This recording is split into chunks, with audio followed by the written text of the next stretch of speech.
নমস্কার, গুরুকুল ইনফো চ্যানেলে জানাই আপনাদের স্বাগত। আপনারা জানেন যে সামনেই ডিসেম্বর মাস, আর এই ডিসেম্বর জানুয়ারি মাসে সমস্ত স্কুলে প্রচুর কাজ থাকে। বেশিরভাগ প্রাথমিক শিক্ষক বিএলও ডিউটি করছেন।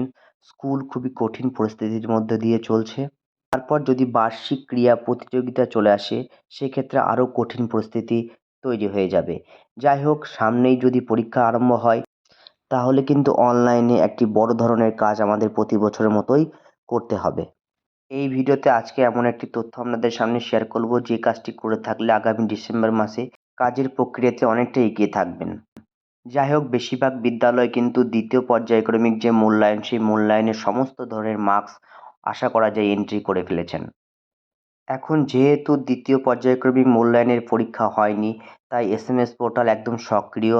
আপনারা সকলেই চাইলে এসএমএস পোর্টালের যে থার্ড অর্থাৎ তৃতীয় ফরমেটিভ ইভালুয়েশন বা থার্ড ফরমেটিভ ইভালুয়েশন, সেই থার্ড ফরমেটিভ ইভালুয়েশনের মার্কসগুলো এন্ট্রি করে ফেলতে পারেন।